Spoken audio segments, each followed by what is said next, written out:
Bismillahirrahmanirrahim. I am your physics teacher Shazia from Government Degree College F Block Rawalpindi. Today is the 38th lecture of week 8. We will continue chapter number 14, electromagnetism.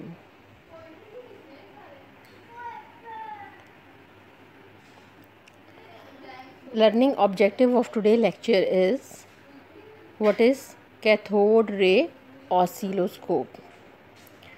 Second year cathode ray oscilloscope, इससे पहले भी मैंने आपको पढ़ाया है और उसमें मैंने आपको बताया कि इसमें आपको आपने इसमें देखा कि कैथोड रे ऑसिलोस्कोप की कंस्ट्रक्शन क्या थी, उसका प्रिंसिपल क्या था और फिर जो है कि इसकी वर्किंग जो है वो किस तरह से है।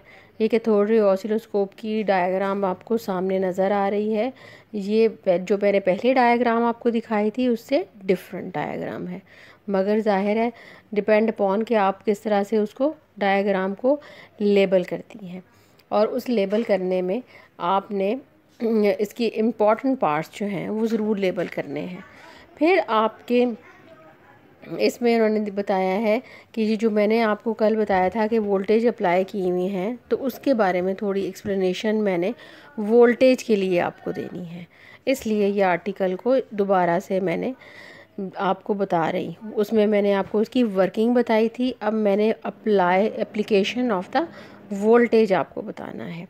इसमें वर्टिकल वोल्टेज जो है, वर्टिकल डिफ्लेक्शन प्लेट्स आपको जो नज़र आती हैं वो आपको मैंने आपको बताया था कि वर्टिकल डिफ्लेक्शन प्लेट्स, इसमें आप देखें कि क्या है वर्टिकल डिफ्लेक्शन प्लेट्स में, कि इसमें पॉइंट्स आपने नोट करने हैं कि पॉइंट्स जो हैं वो कौन कौन से पॉइंट्स लिखे हुए हैं। If a sinusoidal voltage is applied across the Y plates with time based generator off, the spot move vertically up and down at frequency of applied AC voltage. This produces a vertical straight line on the screen. The length of जो length होगी उसकी represent the peak value of the applied voltage. If the voltage, और voltage का उन्होंने Y axis का आपने sinusoidal voltage, sinusoidal wave जैसे है सेम उस तरह से आपने लिखना है ताकि उसे पता चले कि अलॉन्ग वाई एक्सिस आप बात कर रही हैं। If a sinusoidal voltage is applied across Y plates with time with base generator on, the vertical straight line now spread out and appears as sinusoidal trace on the screen. मैंने आपको कल भी बताया था कि इससे पहले लेक्चर में बताया था कि जो वेव होगी वो in the form of the sinusoidal होगी। ये उसके में फिर ये कि आपको हॉरिजॉन्टल रिफ्लेक्शन सिस्टम के बारे में कि ये किस तरह से सिस्टम काम करता है, किस तरह से ये प्लेट जो हैं वो काम करती हैं। तो मैंने आपको बताया था सेकंड ईयर कि इसमें आप एक वोल्टेज अप्लाई करती हैं, जो वोल्टेज आप अप्लाई करती हैं उस वोल्टेज को टाइम बेस्ड जनरेटर कहते हैं, और जो वोल्टेज अप्लाई हुई होती है वो साटूथ वोल्टेज होती है।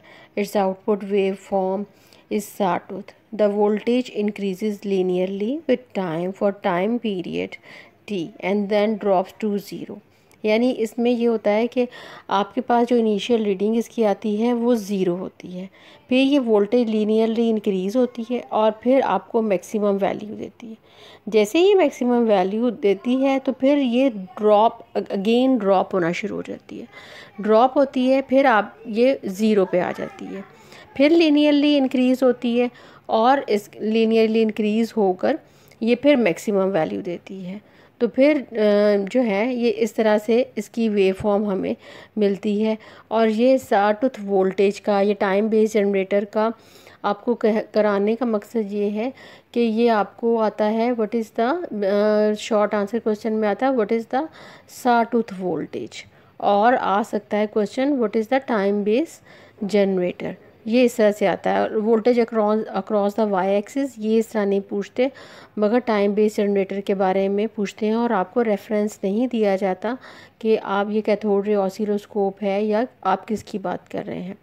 तो आपको टाइम बेस्ड जनरेटर के लिए जो है 5 लाइंस जो हैं वो याद करनी होंगी कि टाइम बेस्ड जनरेटर किस तरह से मूव करता है। फिर आपने इंफॉर्मेशन के लिए जो है वो नॉन साटूथ स्वीप जो है वो भी पढ़ सकती हैं कि ये किस तरह से काम करती हैं। और फिर जो है वो इसमें ट्रिगर्ड स्वीप है। फिर इसमें देखें कि ये आपके पास ड्राइवन स्वीप है, जो मैंने आपसे कहा कि साटूथ वोल्टेज की फॉर्म जो है वो इस तरह से इसकी वेव फॉर्म है। जो आपकी बुक में बनी हुई है वो आपकी बुक में अलोंग जो है एक्स एक्सिस उन्होंने टाइम लिया हुआ है, अलोंग वाई एक्सिस उन्होंने वोल्टेज ली है, और इसमें अलोंग नेगेटिव एक्स एक्सिस जो है वो कोई नेगेटिव वाई एक्सिस कोई जो है वो डायग्राम नहीं है। जो डायग्राम आपके पास है वो डायग्राम, ये डायग्राम आपके पास उन्होंने कट की हुई है, और आपके पास साटूथ वोल्टेज की डायग्राम यहाँ से स्टार्ट हो रही है, और जो आपकी बुक में डायग्राम है वो आपकी ओरिजिन से स्टार्ट हो रही है। उन्होंने इस तरह से आपको डायग्राम स्टार्ट करके दी है, ये डायग्राम इस तरह से स्टार्ट करके दी है। तो इसकी आपने जब इसको एक्सप्लेन करना है what is the sawtooth voltage, तो आपने इसकी डायग्राम भी बनानी है ताकि एग्जामिनर को श्योर हो जाए कि आपको इस आर्टिकल के बारे में अच्छे तरीके से पता है। फिर इसमें देखें कि आपके पास एक रिकरेंट स्वीप भी होती है कि ये रिकरेंट स्वीप की वैल्यू जो है वो किस तरह से है कि ये आपके पास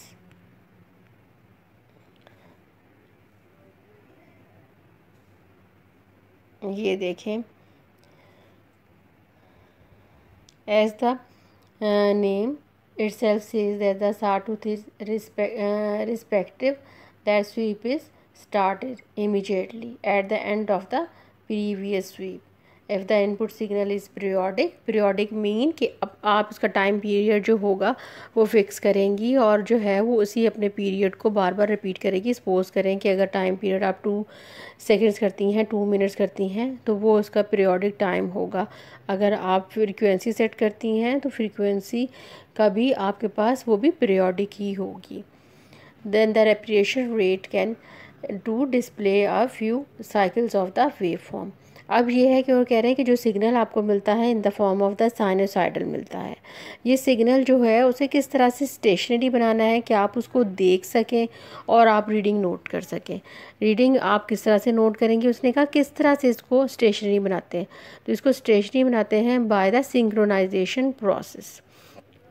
The pattern will appear stationary only if the time is equal or is some multiple of the time of one cycle of the voltage on Y plates.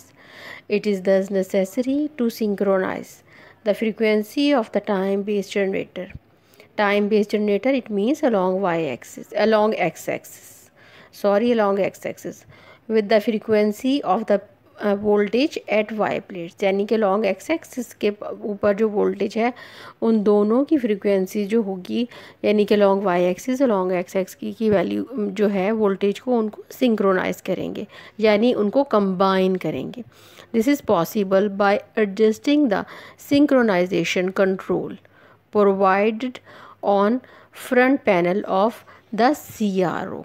फिर ये कि आपको सेकेंड ईयर ये भी पता होना चाहिए कि CRO के जो है वो यूजेस क्या हैं। बहुत इम्पॉर्टेंट आर्टिकल है, इसकी एक एक चीज़ आपको पता होनी चाहिए, क्योंकि जो है वो कोई भी आर्टिकल इसमें से आपको पूछ सकते हैं। CRO यूज कैसे लिए होती है, display the wave form of the given voltage के डिपेंड अपॉन के इनपुट पे आप उसको क्या दे रही हैं।